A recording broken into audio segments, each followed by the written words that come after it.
Hello guys, welcome to my YouTube channel. So today we are going to do question Prysor company. Okay, so let's start. നമുക്ക് ആദ്യം requirement വായിച്ചു നോക്കാം, then we can move on to the question. So firstly, explain the role of the World Trade Organization and assess the implication for Prysor company of the free trade agreement between Ellen and Martigues in the context of the World Trade Organization's requirement.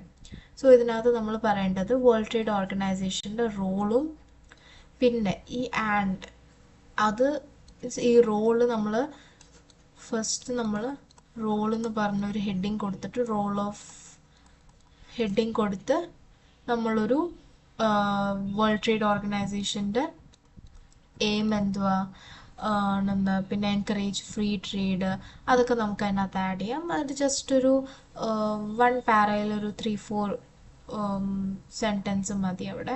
പിന്നെ next പറയുന്നത് assess the implications for Pfizer company of the free trade agreement. Pfizer company അവിടെ ഒരു ഈ ക്വസ്റ്റിനകത്ത് തന്നെ ഒരു free trade എഗ്രിമെൻറ്റിനെ കുറിച്ച് പറയുന്നുണ്ട്, Ellen and മാർട്ടേക്കിൻ്റെ. So അതിനെക്കുറിച്ച് നമ്മൾ അത് വന്നാൽ എന്ത് പറ്റും, സോ അത് വന്നാലുള്ള ബെനിഫിറ്റ്, അങ്ങനത്തെ കുറച്ച് കാര്യങ്ങൾ നമ്മൾ 2 മാർക്സ് അല്ലെങ്കിൽ 3 മാർക്സിന് വേണ്ടിയിട്ട് എഴുതി കൊടുക്കണം. ഓക്കെ, 3 പാര ഒക്കെ എഴുതി കൊടുക്കണം. അപ്പോൾ നമ്മളൊരു ഇത് ഹെഡിങ് കൊടുത്ത് ഇംപ്ലിക്കേഷൻ എന്ന് പറഞ്ഞിട്ട് നമ്മൾ ആ ഒരു ഹെഡിങ്ങിൻ്റെ അണ്ടറിൽ എഴുതണം. അപ്പോൾ presentation is very important. Presentation like അവർക്ക് തോന്നണം ലൈക്ക് ഓരോ പോയിന്റും നമ്മൾ കവർ ചെയ്തിട്ടുണ്ട് എന്ന് അവർക്ക് തോന്നണം. അപ്പോൾ റോള് നമ്മൾ കവർ ചെയ്തിട്ടുണ്ട്, റോളിനകത്ത് നമ്മൾ കുറച്ച് എഴുതിയിട്ടുണ്ട്, പിന്നെ എന്ന് വെച്ചാൽ അതിൻ്റെ അകത്തെ കണ്ടൻസ് വേണം. പക്ഷേ ആ ഒരു പ്രസൻറ്റേഷൻ അങ്ങനെ ചെയ്ത് കഴിഞ്ഞാൽ ഇച്ചിരൂടെ ബെനിഫിറ്റ് നിങ്ങൾക്ക് ഈ പ്രൊഫഷണൽ മാർക്സിലായാലും എല്ലാം കിട്ടും. സോ ഇംപ്ലിക്കേഷൻസ് അത് നമുക്ക് ക്വസ്റ്റ്യൻ വായിച്ചിട്ട് നമുക്ക് ഇംപ്ലിക്കേഷൻസ് പറയാം. പിന്നെ നെക്സ്റ്റ് പ്രിപ്പയർ എ റിപ്പോർട്ട് ഉണ്ടാക്കണം. റിപ്പോർട്ടിൻ്റെ ഫോർമാറ്റ് നമ്മൾ ലാസ്റ്റ് പറയാം. പിന്നെ അതിനകത്ത് വേണ്ട കാര്യങ്ങൾ evaluate the financial accessibility of the investment plan. അതിൻ്റെ നമ്മൾ NPV കണ്ടുപിടിക്കണം, അത് ഫിനാൻഷ്യലി വയബിൾ ആണോ ആക്സെപ്റ്റബിൾ ആണോ എന്നൊക്കെ നോക്കണം. NPV പോസിറ്റീവ് ആണെങ്കിൽ ആക്സെപ്റ്റബിൾ ആണ്, നെഗറ്റീവ് ആണെങ്കിൽ അക്സെപ്റ്റബിൾ അല്ല. പിന്നെ discuss the assumptions made with respect to the calculations in B1. So ഇതിനകത്തെ കാൽക്കുലേഷൻ നമ്മൾ ചെയ്തേക്കുന്ന അസംഷൻസ് ഞാൻ നേരത്തെ ഒരു ക്വസ്റ്റിനകത്തും പറഞ്ഞിട്ടുണ്ടായിരുന്നു. അസംഷൻസ് എഴുതുമ്പോൾ നമ്മൾ ആദ്യമേ എഴുതേണ്ടത് it is assumed that all the figures such as tax അതെല്ലാം ആർ ആക്യുറേറ്റ്, അത് ആക്യുറേറ്റ് ആണെന്നാണ് നമ്മൾ അസ്യൂം ചെയ്തേക്കുന്നത്. പിന്നെ അതിനകത്ത് അൺസർട്ടനിറ്റീസ് വരുന്നുണ്ട്. ആ അൺസർട്ടനിറ്റീസ് നമ്മൾ ഇത് ചെയ്യാൻ വേണ്ടിയിട്ട് ആ അൺസർട്ടനിറ്റീസിൻ്റെ ഇമ്പാക്റ്റ് ഇത് ചെയ്യാൻ വേണ്ടിയിട്ട് നമ്മൾ സെൻസിറ്റിവിറ്റി അനാലിസിസും സിനേറിയോ അനാലിസിസും ഒക്കെ ചെയ്യുന്നുണ്ട്. അത് എഴുതി കഴിഞ്ഞിട്ട് വേണം നമ്മൾ നമ്മുടെ അസംഷൻസ് എന്തൊക്കെയാണ് ചെയ്തേക്കുന്നത് എന്ന് പാര പോയിന്റ് വൈസ് ലൈക്ക് ഇങ്ങനൊരു ഇതിട്ടിട്ട് അല്ലെങ്കിൽ ഒരു ബുള്ളറ്റ് പോയിന്റ് ഇട്ടിട്ട് പോയിന്റ് വൈസ് 1 പാര അങ്ങനെ നമ്മൾ അസംഷൻസ് എഴുതി തുടങ്ങാവൂ. പിന്നെ നെക്സ്റ്റ് കാൽക്കുലേറ്റ് ഡ്യൂറേഷൻ ഇൻവെസ്റ്റ്മെൻറ്റിൻ്റെ ഡ്യൂറേഷൻ. അത് നമ്മൾ ഫോർമുല ഉണ്ട്, ആ ഫോർമുല വെച്ചിട്ട് നമ്മൾ അതും ചെയ്യണം. അതിൻ്റെ ഫോർമുല എന്തായിരുന്നു, നമ്മൾ പ്രസൻറ്റ് വാല്യൂ ഇയർ ആദ്യം പ്രസൻറ്റ് വാല്യൂ ഇയറും പ്രസൻറ്റ് വാല്യൂവും എഴുതണം. പ്രസൻറ്റ് വാല്യൂ ഓഫ് ഇൻഫ്ലോസ് ആണ് വേണ്ടത്. പിന്നെ നമ്മൾ PV മൾട്ടിപ്ലൈഡ് ബൈ ഇയേഴ്സ്. അപ്പം ഇവിടെ 1 2 3 4 5 എന്താണെന്ന് വെച്ച് കഴിഞ്ഞാൽ പിന്നെ ഇവിടുത്തെ എമൗണ്ട് പിന്നെ ഈ എമൗണ്ട് മൾട്ടിപ്ലൈഡ് ബൈ ഈ എമൗണ്ട് ഇവിടെ. സോ പിന്നെ ഇവിടെ ടോട്ടൽ PVയും ഇതിൻ്റെ ടോട്ടലും കൂടെ എടുക്കണം. എന്നിട്ട് രണ്ടിൻ്റെയും ടോട്ടലും കൂടെ എടുത്തിട്ട് ഇത് ഡിവൈഡഡ് ബൈ ഇത് ചെയ്യുമ്പം നമുക്ക് ഡ്യൂറേഷൻ കിട്ടും. ഓക്കെ, സോ ഈ amount divided by total of present value inflows അത് ചെയ്ത് കഴിഞ്ഞാൽ നമുക്ക് ഡ്യൂറേഷൻ കിട്ടും. Okay, next the percentage change in initial selling price required for the investment to have a zero net present value based on sales revenue. So ഇവിടെ നമ്മൾ sensitivity analysis ആണ് ചെയ്യേണ്ടത്. ഈ സെയിൽസ് റവന്യൂ എത്രമാത്രം സെൻസിറ്റീവ് ആണ് എന്ന് നോക്കണം. അപ്പം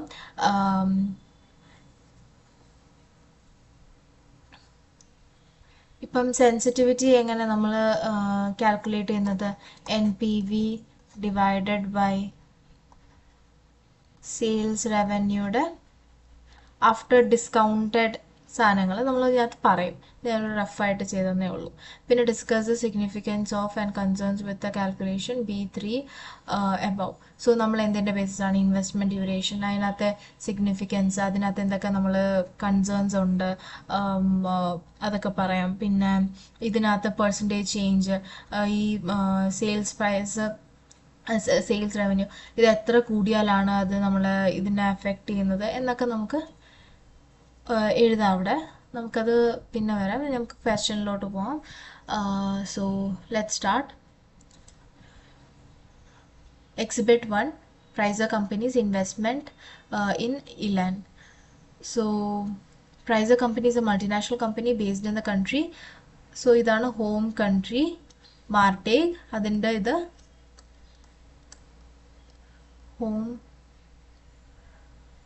ഹോം കറൻസിയാണ്.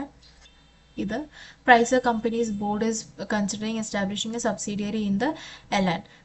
Elanലാണ് സബ്സിഡിയറി എസ്റ്റാബ്ലിഷ് ചെയ്യാൻ കൺസിഡർ ചെയ്യുന്നത് to manufacture and sell a new model of mobile phone. Elan has free trade agreement in place with a number of countries including Marteg and trades on World Trade Organization terms with other countries. Exhibit 2 investment appraisal details. Prysor Company's board has specified a 4-year time horizon for the investment in Elan. Though the subsidiary may operate for longer, the board would also consider an offer for the subsidiary as a going concern. Expected sales unit and revenue of the phone are as follows. Sales unit 50,000, 65,000, 83,000, 90,000. Sales revenue already ഇവിടെ sales revenue തന്നിട്ടുണ്ട്. നമ്മൾ direct നമ്മൾ NPV calculate ചെയ്യുമ്പോൾ direct first sales revenue direct നമുക്ക് ഇതിൻ്റെ ബേസിസിൽ എഴുതാൻ പറ്റും. പിന്നെ അവർ അല്ലാത്ത ഡീറ്റെയിൽസും തന്നിട്ടുണ്ട് സെയിൽസ് റവന്യൂയെ കുറിച്ച്. അതൊക്കെ കുറച്ച് കൺഫ്യൂസിങ് ആവും. പക്ഷേ ലൈക്ക് അങ്ങനെ ചെയ്താലും നിങ്ങൾ കൺഫ്യൂസ് ആയാലും നമ്മൾ unit multiplied by selling price ചെയ്താലും ഇൻഫ്ലേഷനും കൂടെ ഇത് മൾട്ടിപ്ലൈ ചെയ്ത് കഴിഞ്ഞാൽ നമുക്ക് സെയിം ആൻസർ തന്നെ കിട്ടും. ഓൾമോസ്റ്റ് പോയിന്റിനൊക്കെ ഡിഫറൻസ് വരും, പക്ഷേ സെയിം ആൻസർ തന്നെ നമുക്ക് കിട്ടും. പിന്നെ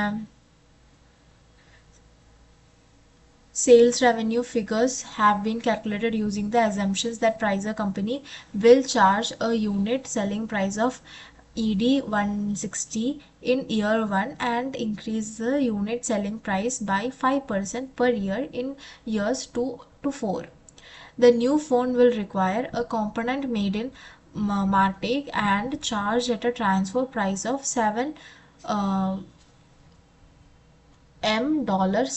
per unit in year 1. The transfer price will increase by annual rate of inflation in Marteg each year. So inflation. Then the parent company will achieve a pre-tax contribution of 35% on sales of the component to subsidiary in Elan. Investment in the new phone is likely to mean the loss of future sales of an existing phone. If the new phone is manufactured, the pre-tax contribution lost from the sale of the existing phone would be expected to be $4 lakh in year 1 and increasing by the annual rate of inflation in Marteg each year in years 2 to 4. Then other costs of the project are forecast to be as follows after taking into account inflation. Other cost 350849346230, then 6685. The immediate investment in non-current asset will be immediate investment ആണ് 14460,000. Then the realizable value of the non-current assets at the end of year 4 is expected to be, so at the end of year 4 this will be the value of that. Then assuming the subsidiary is not sold as a going concern and its asset are sold individually. Tax allowable depreciation 3 years തന്നിട്ടുണ്ട്. 4th ഇയറിൽ ഇവിടെ പറയുന്നുണ്ട് balance allowance 2701,000 can be assumed to be available at the year in the 4th ഇയറിൻ്റേത്. പിന്നെ Prysor company will pay tax at annual rate 20% in LAN. 20% ആണ് നമ്മൾ LANിൽ. That means the foreign countryയിൽ നമ്മൾ 20% ആണ്. പിന്നെ it will be exempt from any impact of tax. Exempt from any impact of tax in LAN first 2 years. So first 2 years tax exempt ആണ്. So അവിടെ tax charge ചെയ്യേണ്ട ആവശ്യമില്ല.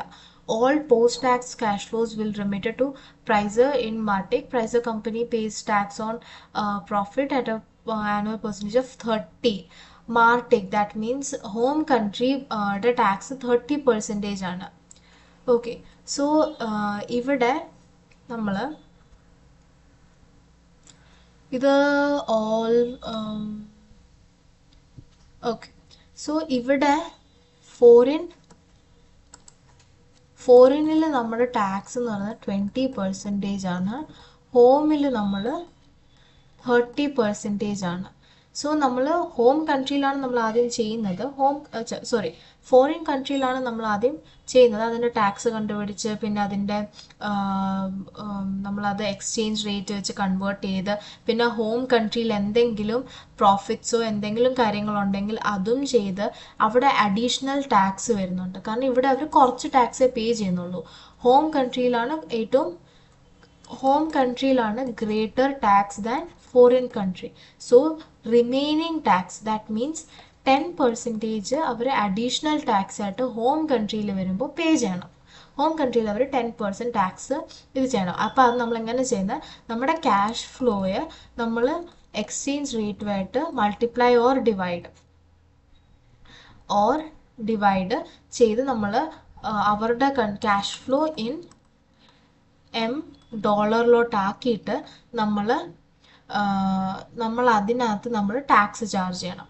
Tax 10% charge ചെയ്യണം. എന്നിട്ട് പിന്നെ അവിടെ എന്തെങ്കിലും അഡീഷണൽ കാര്യങ്ങളുണ്ട്. ഇവിടെ ഒരു പ്രീ ടാക്സ് കോൺട്രിബ്യൂഷൻ എന്ന് പറയുന്നുണ്ട്. അഡീഷണൽ കോൺട്രിബ്യൂഷൻ ആ സാധനത്തിലും നമ്മൾ ടാക്സ് പേ ചെയ്യണം. അവിടെ പക്ഷെ പേ ചെയ്യേണ്ടത് 30% ആണ്. കാരണം അവിടെ നമ്മൾ നേരത്തെ അതിന് ടാക്സ് ചെയ്തിട്ടില്ല. ഫോറിൻ കൺട്രിയിൽ നമ്മൾ അതിന് ടാക്സ് അടച്ചിട്ടില്ല. സോ അത് ഹോം കൺട്രിയിൽ വരുമ്പോൾ അവിടെ ടാക്സ് 30% അതിനകത്ത് ചെയ്യണം. Prysor company is of opinion that it has sufficient working capital and that no further working capital will be needed for the project. Predicted inflation rates in the two countries are as follows. Inflation rates LANിൽ ഇതാണ്, മാർട്ടേക്കിലും ഇതാണ്. Exchange initial ഇയറിലെ ഇതാണ് നമ്മുടെ exchange rate. Then discount rate 14% ആണ്. പിന്നെ sensitivity analysis and duration. Prysor company's directors are particularly concerned with the sensitivity of the results of the investment appraisal if the initial selling price has to be lower to establish the phone in its market. The director are also wondering how long it will take for the investment to contribute value. Prysor company's finance director has suggested that this should be measured by the investment duration. Okay. നമുക്ക് answer എഴുതാൻ തുടങ്ങാം.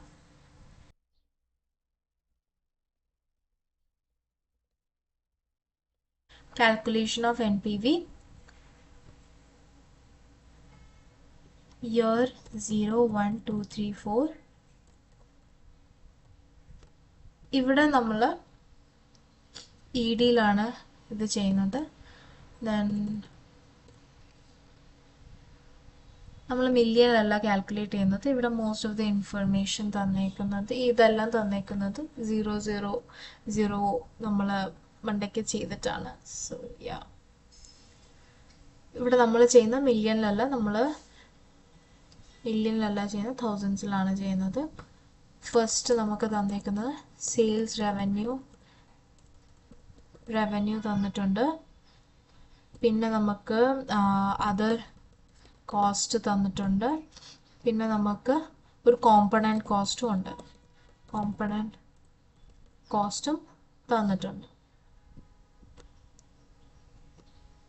Okay, sales revenue എത്രയാണെന്ന് നോക്കാം. Sales revenue other കോസ്റ്റും ഇവിടെ തന്നിട്ടുണ്ട് 3508. Other cost ഇടുമ്പോൾ നമ്മൾ നെഗറ്റീവ് സൈൻ ഇടണം. 3508 4934 6230 6685. Then component cost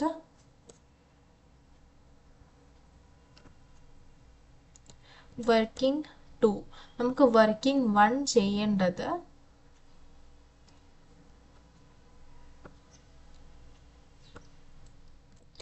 വർക്കിംഗ് 1 നമുക്ക് എക്സ്ചേഞ്ച് റേറ്റ് കാൽക്കുലേറ്റ് ചെയ്യാം. അതിനകത്ത് ഇയർ 0 1 2 3 4 ഇവിടെ തന്നിട്ടുണ്ട്. ഇനിഷ്യൽ ഇയറിൽ എത്രയാണ്? ഇത് 2.6 ആണ്. 2.6. ഓക്കെ, നമ്മൾ എങ്ങനെയായിരുന്നു ബാക്കി ഇയേഴ്സിൻ്റെ ഇത് ചെയ്യുന്നത്? 2.6 മൾട്ടിപ്ലൈഡ് ബൈ 1. ഫസ്റ്റ് ഇയറിൽ നമ്മളിവിടെ E D by M dollar ആണ് ചെയ്യുന്നത്. So 1.06 divided by 1.1. ഇങ്ങനെയാണ് നമ്മൾ ബാക്കി ഇയേഴ്സിലും ചെയ്യുന്നത്. So equal to multiplied by 1.06 divided by 1.1. Then next ഇത് multiplied by 1.04 divided by 1.09. പിന്നെ multiplied by 1.03 divided by 1.08. Next multiplied by 1.03 divided by 1.07. 3% 7%. Yeah. So ഇതാണ് നമ്മുടെ എക്സ്ചേഞ്ച് റേറ്റ്. ദെൻ നമ്മുടെ working 2 component cost. Component cost നമ്മുടെ number of units ആദ്യം നമ്മൾ എഴുതണം. Units എഴുതുമ്പോൾ 50,000 65,000. സോ നമ്മൾ ഇവിടെ 3 zeros നമ്മൾ എടുക്കുന്നില്ല. അപ്പോൾ സോ 50 65 83 90.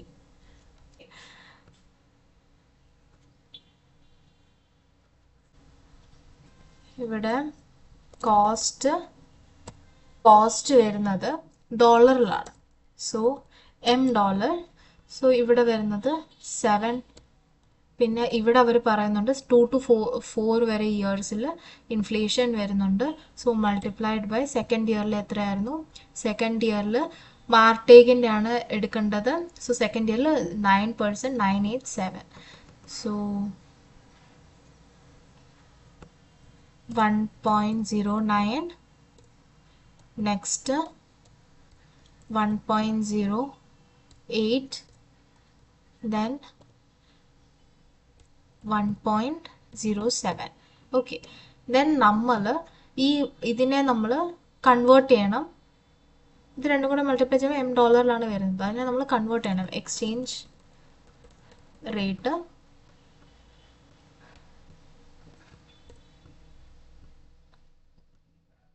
ഓക്കെ, നമ്മൾ മൾട്ടിപ്ലൈ ആണ് ചെയ്യേണ്ടത് ഇ ഡിയിലോട്ട് കൺവേർട്ട് ചെയ്യാൻ വേണ്ടിയിട്ട്.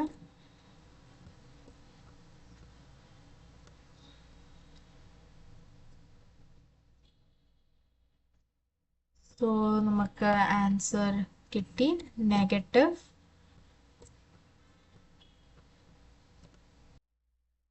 സോ ഇവിടെ ടാക്സ് അലവബിൾ ഡിപ്രീസിയേഷൻ തന്നിട്ടുണ്ട്. എത്ര? 3615, പിന്നെ 2711, പിന്നെ 2033, പിന്നെ 4th ഇയറിൽ അവർ തന്നിട്ടുണ്ട് 2701. 2701. സോ ടാക്സ് അലവബിൾ ഡിപ്രീസിയേഷൻ നമ്മൾ ഇതിൽ നിന്ന് റെഡ്യൂസ് ആണ് ചെയ്യേണ്ടത്. നെഗറ്റീവ് സൈൻ ഇടാൻ മറക്കല്ലേ.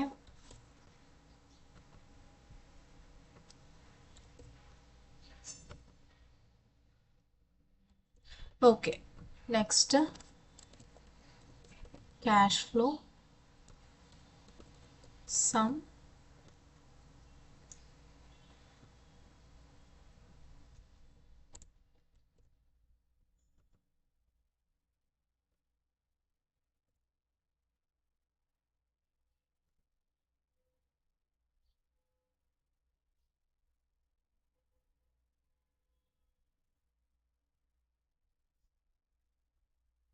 So next tax at E ഡിയിൽ എത്രയായിരുന്നു? 20%. പിന്നെ ഇ ഡിയിൽ നമ്മൾ പറഞ്ഞായിരുന്നു, നമ്മൾ എക്സ്പ്ലെയിൻ ചെയ്തപ്പോൾ പറഞ്ഞായിരുന്നു, ഇവിടെ പറഞ്ഞിട്ടുണ്ട് exempt from any impact of taxation in Elan in the first 2 years. So 2 yearsൽ ടാക്സ് ഇല്ല, ടാക്സ് എക്സാംപ്റ്റ് ആണ്. ഓക്കെ, ഇത് നിങ്ങൾക്ക് അസംഷനിൽ പറഞ്ഞു കൊടുക്കാം. ലൈക്ക് ഇതൊരു അസംഷൻ നമ്മൾ അസ്യൂം ചെയ്തിട്ടുണ്ട് എക്സാംപ്റ്റ് ആണ് ഈ 2 yearsൽ ഈ ലാൻഡിൽ. സപ്പോസ് ഗവൺമെൻറ് ചേഞ്ച് ആയി കഴിഞ്ഞ് കഴിഞ്ഞാൽ ഇത് ഇവിടെ ടാക്സ് വരും, അപ്പോൾ നമ്മുടെ NPV-യിൽ ഡിഫറൻസ് കാണും, അങ്ങനെയൊക്കെ നമുക്ക് പറഞ്ഞു കൊടുക്കാം അസംഷനിൽ. ഓക്കെ,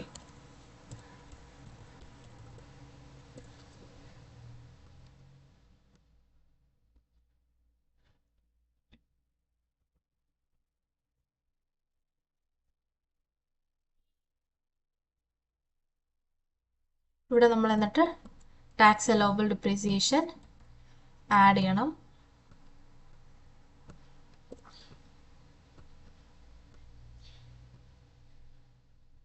പിന്നെ എന്തെങ്കിലും ആഡ് ചെയ്യാനുണ്ടോ?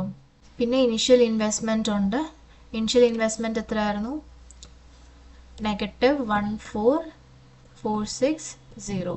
അവിടെ നമ്മൾ എൻഡിലും അവർ പറഞ്ഞിട്ടുണ്ട്, എൻഡിൽ അതിൻ്റെ value expected to be 3400.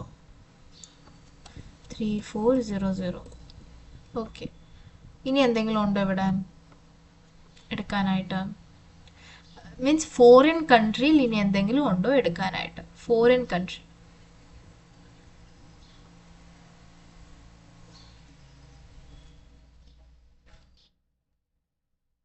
Okay, പിന്നെ നമ്മൾ എക്സ്ചേഞ്ച് റേറ്റ് കൺവേർട്ട് ചെയ്യണം. എക്സ്ചേഞ്ച് റേറ്റ് നമ്മളിവിടെ ഇ ഡിന്ന് $M കൺവേർട്ട് ചെയ്യാൻ നമ്മൾ ഡിവൈഡ് ആണോ മൾട്ടിപ്ലൈ ആണോ ചെയ്യുന്നത്?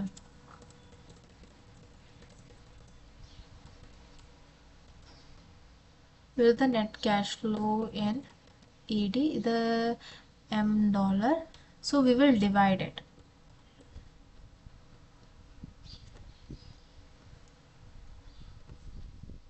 നെക്സ്റ്റ് നമ്മൾ ഇനി എന്താണ് ചെയ്യേണ്ടത്? നമ്മൾ ഇനിയും നമ്മുടെ അഡീഷണൽ ടാക്സ്, കാരണം ഇവിടെ നമ്മൾ 30% ആണ് നമ്മുടെ ഹോം കൺട്രിയിൽ ടാക്സ് അടയ്ക്കേണ്ടത്. നമ്മളിവിടെ 20% അടച്ചുള്ളൂ, അപ്പോൾ 10% നമ്മളിവിടെ അടയ്ക്കണം. അപ്പോൾ additional tax at 10%. So tax, additional tax നമ്മൾ അടയ്ക്കുമ്പോൾ നമ്മൾ ശ്രദ്ധിക്കേണ്ട ഒരു കാര്യം, ഇവിടുത്തെ നമ്മുടെ ഈ പ്രോഫിറ്റ് ഇല്ലേ, നമ്മുടെ ഇവിടുത്തെ പ്രോഫിറ്റ്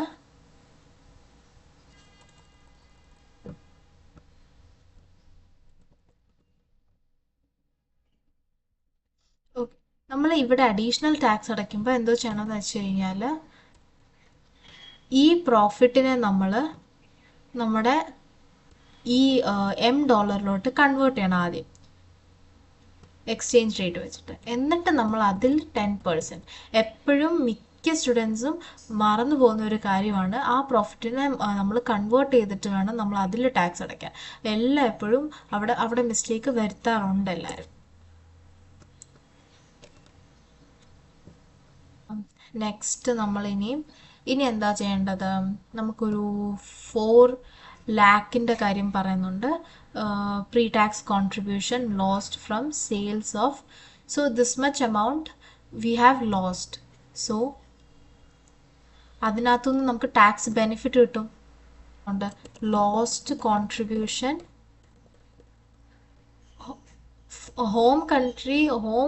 നമ്മുടെ പേരൻറ്റ് കമ്പനി, അതായത് മാർട്ടേഗിലുള്ള നമ്മുടെ പ്രൈസർ കമ്പനിക്ക് ഒരു ലോസ് ഉണ്ട്. അപ്പോൾ ആ ലോസ് ഇവിടെയാണ് നമ്മൾ കാണിക്കേണ്ടത്.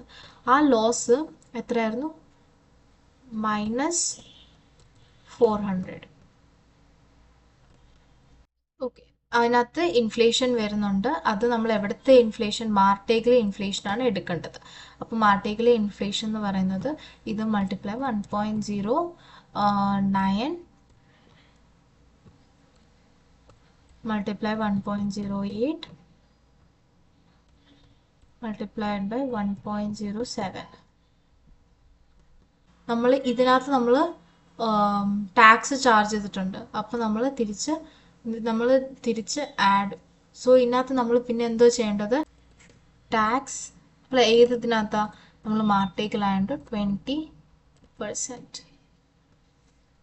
ഈക്വൽ ടു നമ്മൾ ആഡ് ചെയ്യേണ്ടതുകൊണ്ട് അവിടെ ഒരു നെഗറ്റീവ് സൈൻ ഇട്ട് കൊടുത്താൽ നമുക്ക് പോസിറ്റീവായിട്ട് കിട്ടും.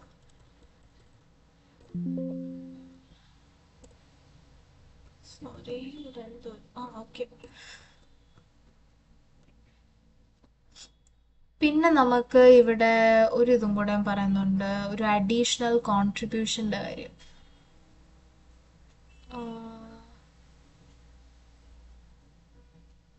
Yeah, parent company will achieve a pre-tax contribution of 35% on sales of the component of the subsidiary in Ilan. Ilanil 35% sales നമുക്ക് pre-tax contribution ആയിട്ട് will achieve. കൂടെ അപ്ലൈ ചെയ്യണം. ഈ സെയിം തന്നെ ഇവിടെയും കൂടെ ചെയ്യണം. പിന്നെ പറയുന്നുണ്ട് 35% ഓൺ സെയിൽസ്. സോ 35 ഇതിൻ്റെ 35% എടുക്കണം. ഇവിടെ നമ്മൾ കൺവേർട്ട് ചെയ്യേണ്ട ആവശ്യം, എക്സ്ചേഞ്ച് റേറ്റ് കൺവേർട്ട് ചെയ്യേണ്ട ആവശ്യമില്ല, കാരണം ഓൾറെഡി $M തന്നെയാണ് ഉള്ളത്. ഇത് ചെയ്തിട്ട് നമുക്കൊരു മാർജിൻ വരുന്നുണ്ട്. മാർജിൻ എത്ര? 35%. സോ ഇവിടെ നമ്മൾ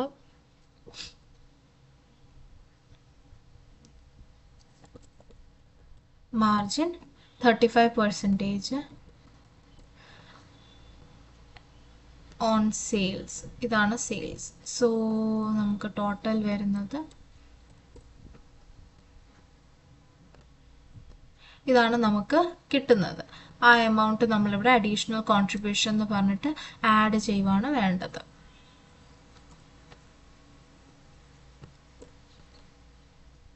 ഇതിനകത്ത് നമ്മൾ ടാക്സ് അടയ്ക്കണം. എത്രയാണ്? 30% നമ്മൾ ടാക്സ് അടയ്ക്കണം. Tax at 30% on above.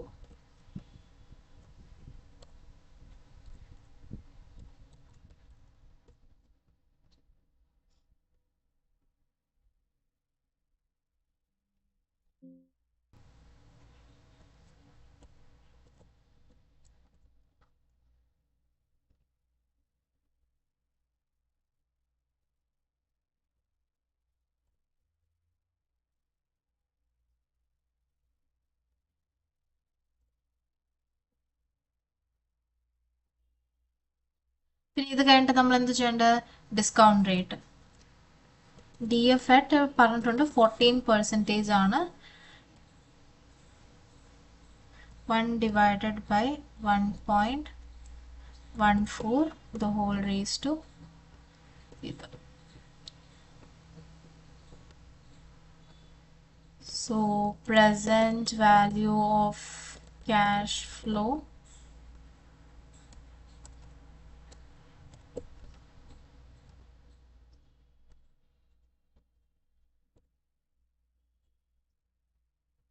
Is additional ടാക്സിൻ്റെ അവിടെ നെഗറ്റീവ് സൈൻ ഇടാൻ വിട്ടുപോയതാണ്.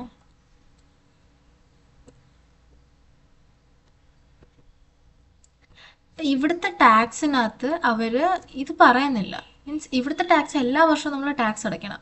ഇവിടെ ആയിരുന്നു നമ്മൾ ടാക്സ് എക്സംപ്റ്റ് ആവുന്നത്. ഓക്കെ, ഇവിടെ ആയിരുന്നു നമ്മുടെ ഫോറിൻ കൺട്രിയിലായിരുന്നു, അതായത് എലാൻഡിലായിരുന്നു നമ്മൾ ടാക്സ് എക്സംപ്റ്റ് ആവുന്നത് 2 ഇയേഴ്സിലേക്ക്. അപ്പോൾ അവിടെ ടാക്സ് ചാർജ് ചെയ്യണ്ട. പക്ഷേ ഇവിടെ ഒന്നും പറയുന്നില്ല. ഇവിടെ എല്ലാ വർഷവും നമ്മൾ ടാക്സ് അടച്ചേ പറ്റത്തുള്ളൂ. പ്രോഫിറ്റിൽ ടാക്സ് അടച്ചേ പറ്റത്തുള്ളൂ. അപ്പോൾ 10% അടച്ചാൽ മതി. 10%, ബാക്കിയുള്ള 10% അടയ്ക്കണം. Okay, so net present value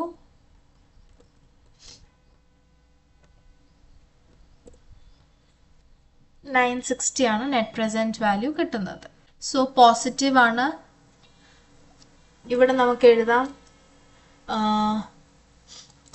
positive NPV ആണ്.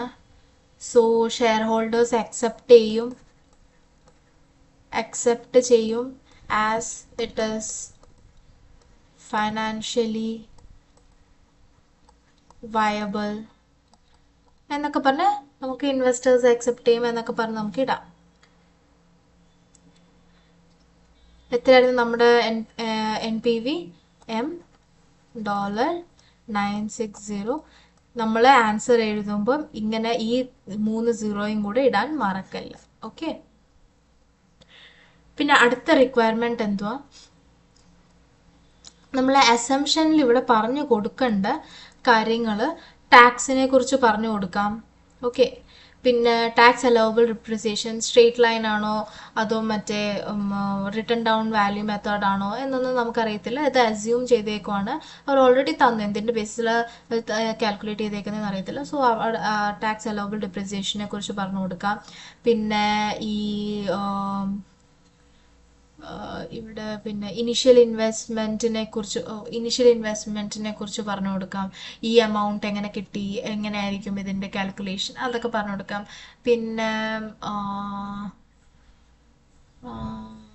പിന്നെന്തുവാ, ഡിസ്കൗണ്ട് ഫാക്ടർ 14%. ഇത് റിസ്ക് അഡ്ജസ്റ്റഡ് അല്ല. അപ്പോൾ അതിൻ്റെതായ നമ്മൾ അസ്യൂം ചെയ്തേക്കോ 14%. റിസ്ക് അഡ്ജസ്റ്റ് ചെയ്ത് കഴിഞ്ഞാൽ എത്രയാണ്, അത് നമ്മൾ ഇതിനകത്ത് ചെയ്തിട്ടില്ല. അത് നമുക്ക് ചെയ്യാം, പറഞ്ഞു കൊടുക്കാം. പിന്നെ എക്സ്ചേഞ്ച് റേറ്റിനെ കുറിച്ച് പറഞ്ഞു കൊടുക്കാം. എക്സ്ചേഞ്ച് റേറ്റ് കാൽക്കുലേറ്റ് ചെയ്തേക്കുന്നത് നമ്മുടെ രണ്ടിൻ്റെ ഇൻഫ്ലേഷൻ അനുസരിച്ചാണ്. ഈ ഇൻഫ്ലേഷൻ്റെ ഇത് വെച്ചിട്ടാണ് നമ്മൾ കാൽക്കുലേറ്റ് ചെയ്തിരിക്കുന്നത്. സോ അത് അസ്യൂം ചെയ്തേക്കാം, അസംഷനിൽ എഴുതാം. ഓക്കെ, അത്രയൊക്കെ ഉള്ളൂ. അടുത്ത് നമുക്ക് ഡ്യൂറേഷനിലോട്ട് പോവാം. ഇൻവെസ്റ്റ്മെൻറ്റ്സിൻ്റെ ഡ്യൂറേഷൻ. സോ ഹെഡിങ് കൊടുക്കാം,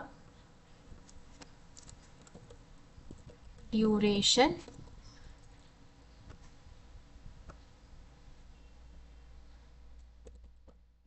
ഇയർ 1, 2, 3, 4. ഇവിടുത്തെ പ്രസൻറ്റ് വാല്യൂ നമ്മൾ എഴുതണം. പ്രസൻറ്റ് വാല്യൂ ഇൻഫ്ലോസ് ആണ് എഴുതേണ്ടത്. PV ഓഫ് ഇൻഫ്ലോസ്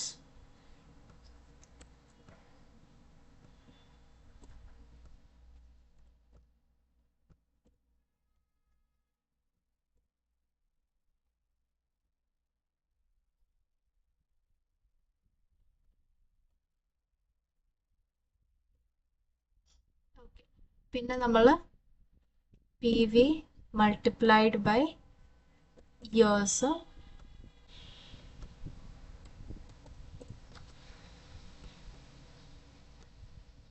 ഓക്കെ, പിന്നെ ഇവിടെ സം, ഇതിൻ്റെ സം എടുക്കണം, പ്രസൻറ്റ് വാല്യൂയുടെ സം എടുക്കണം, ഇതിൻ്റെയും സം എടുക്കണം. Therefore duration is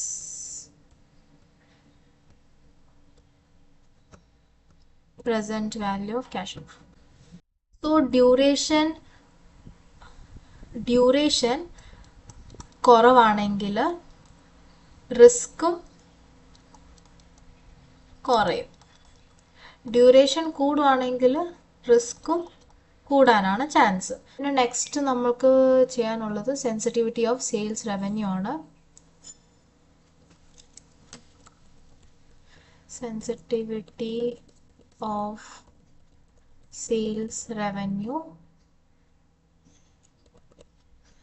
ഓക്കെ, ഇവിടെ നമുക്ക് ഇത്രയും കോപ്പി പേസ്റ്റ് ചെയ്യാം.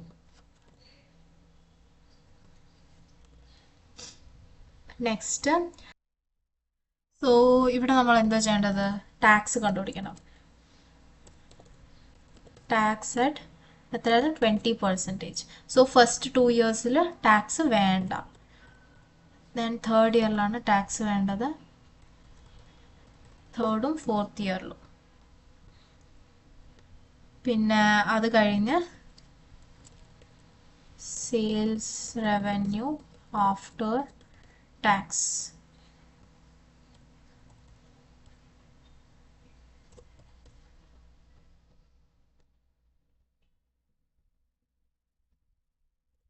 നെക്സ്റ്റ്, പിന്നെ ഇനി നമുക്ക് എന്താ ചെയ്യേണ്ടത്? Exchange rate. Exchange rate.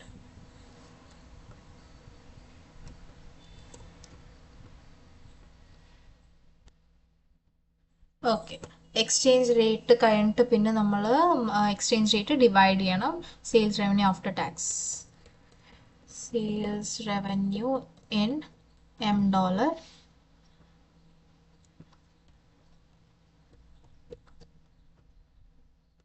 പിന്നെ നമ്മൾ എന്തോ ചെയ്യണം? നമ്മുടെ കയ്യിലൊരു അഡീഷണൽ ടാക്സ് വരുന്നുണ്ട് at 10%.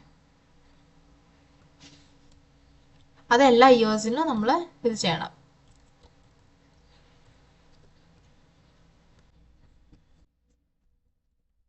Sales revenue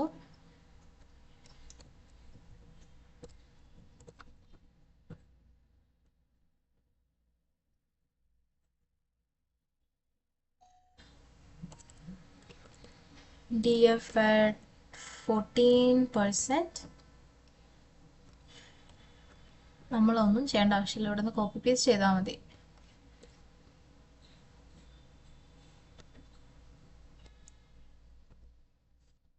Present value of sales revenue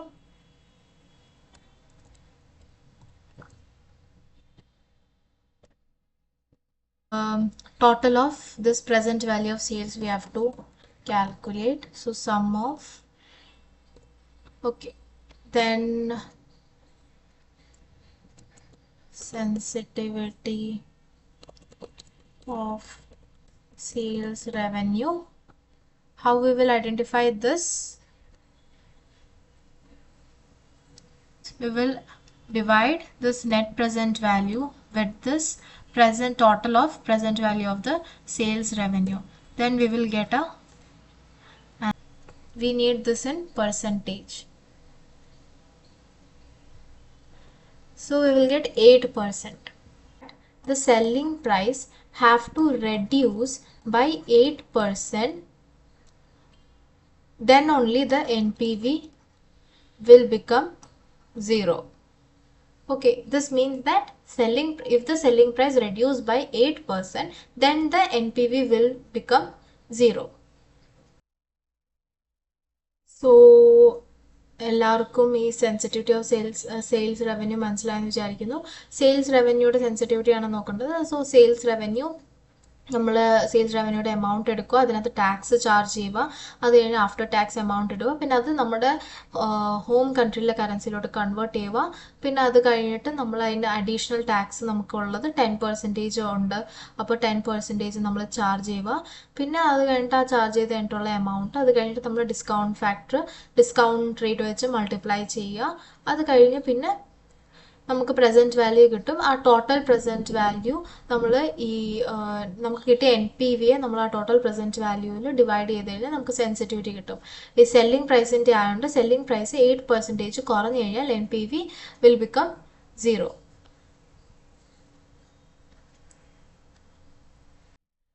പിന്നെ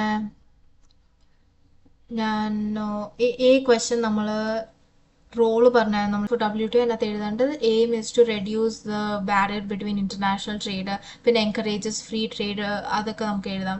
പിന്നെ ഇംപ്ലിക്കേഷൻസ് ഇതിനകത്ത് ഫ്രീ ട്രേഡ് എഗ്രിമെന്റ് ബിറ്റ്വീൻ ഇത് വരുന്നു, രണ്ട് കൺട്രീസും തമ്മിൽ ഫ്രീ ട്രേഡ് എഗ്രിമെന്റ് വരുന്നുണ്ട്. WTO ബേസിൽ നമ്മൾ അതിനെ അത് അതിൻ്റെ ഇത് പറയണം. അതിനകത്ത് പറയുന്നത് WTO നമുക്ക് പെർമിഷൻ തരുന്നുണ്ട്. WTO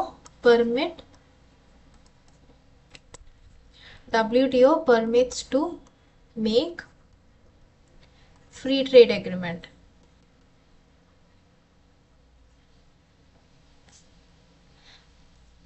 ഇതിനകത്ത് ഈ ഒരു സിറ്റുവേഷൻ വെച്ച് പറയുവാണെങ്കിൽ ഇലാനും മാർട്ടേഗും തമ്മിലുള്ള ഫ്രീ ട്രേഡ് എഗ്രിമെന്റ് പ്രൈസർ കമ്പനിയെ ഹെൽപ്പ് ചെയ്യും. എങ്ങനെ ഹെൽപ്പ് ചെയ്യും?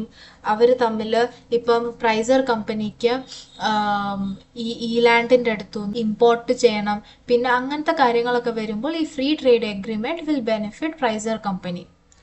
ഓക്കെ, അത് മാത്രം അവിടെ എഴുതിയാൽ മതി. 4 മാർക്സേ ഉള്ളൂ. സോ ഒരു 3-4 പാര മാത്രം, ചെറിയൊരു പാര മാത്രം എഴുതിയാൽ മതി. പിന്നെ അസംഷൻസിനെ കുറിച്ച് നമ്മൾ പറഞ്ഞു. പിന്നെ ഇത്രയൊക്കെ ഉള്ളൂ ഈ question. I hope everyone understood this question. എന്തെങ്കിലും ഡൗട്ട്സ് കാര്യങ്ങളുണ്ടെങ്കിൽ, അല്ലെങ്കിൽ ഏതെങ്കിലും ടോപ്പിക്ക് ഈ ഇതിനകത്ത് റിലേറ്റ് ചെയ്ത എന്തെങ്കിലും ടോപ്പിക്ക് ഡൗട്ട് ഉണ്ടെങ്കിൽ കമൻറ്റ് ചെയ്യുക. ഞാൻ ആ ടോപ്പിക്കിനെ കുറിച്ച് എക്സ്പ്ലെയിൻ ചെയ്യാം. പിന്നെ ഫർദർ ക്വസ്റ്റ്യൻസ് ആയിട്ട് ഞാൻ ഇനി വരുന്നതാണ്. So stay tuned for that. So as of now എല്ലാവർക്കും മനസ്സിലായി എന്ന് വിചാരിക്കുന്നു ഈ ക്വസ്റ്റ്യൻ. ഞാൻ മെയിനായിട്ടും കോൺസെൻട്രേറ്റ് ചെയ്യുന്നത് കാൽക്കുലേഷൻസിനാണ്. കാരണം calculations carry more marks. So ആ കാൽക്കുലേഷനകത്ത് തന്നെ നമ്മൾ തിയറി എഴുതുമ്പോൾ ആ കാൽക്കുലേഷനകത്ത് നമ്മൾ എന്തൊക്കെ അസംഷൻസ് യൂസ് ചെയ്തിട്ടുണ്ട് അതൊക്കെയാണ് മെയിനായിട്ടും ഇതിനകത്ത് ചോദിക്കാറുള്ളത്. സോ മെയിനായിട്ടും നമ്മൾ സ്കോർ ചെയ്യാൻ പറ്റുന്ന ഒരു ഭാഗമാണ് ഈ calculation area. So each calculation carry half mark or 1 mark. അപ്പം നമ്മൾ കാൽക്കുലേഷൻ അത്രയും ഇമ്പോർട്ടൻസ് ഉണ്ട്. നമ്മൾ കാൽക്കുലേഷൻസ് കൂടുതലും ഫോക്കസ് ചെയ്യാൻ ശ്രമിക്കുക. കാൽക്കുലേഷനകത്ത് ചില കാൽക്കുലേഷൻസ് കാണും, ഇച്ചിരി നമ്മളെ കുഴപ്പിക്കുന്ന ടൈപ്പ് കാൽക്കുലേഷൻസ് കാണും. നമ്മളെ നല്ലോണം കുഴപ്പിക്കുന്ന ടൈപ്പ് കാൽക്കുലേഷൻ കാണും. ഇപ്പം തന്നെ ഈ ഒരു ക്വസ്റ്റിനകത്ത് ഈ 4 lakh നമ്മൾ പെട്ടെന്ന് പ്രീ ടാക്സ് കോൺട്രിബ്യൂഷൻ എന്ന് കാണുമ്പോൾ നമ്മൾ ആദ്യമേ മറ്റേ ഈ ലാൻഡിൽ എഴുതി വയ്ക്കും. ശരിക്കും അങ്ങനെയല്ല. അപ്പോൾ ഞാൻ കൂടുതൽ ക്വസ്റ്റ്യൻസുമായിട്ട് ഞാൻ വരുന്നതാണ്. സോ എല്ലാവർക്കും എൻ്റെ വീഡിയോ ഇഷ്ടപ്പെട്ടു എന്ന് വിചാരിക്കുന്നു. If you like my video, please like, share and subscribe to my YouTube channel. So stay tune for my next video. Bye by.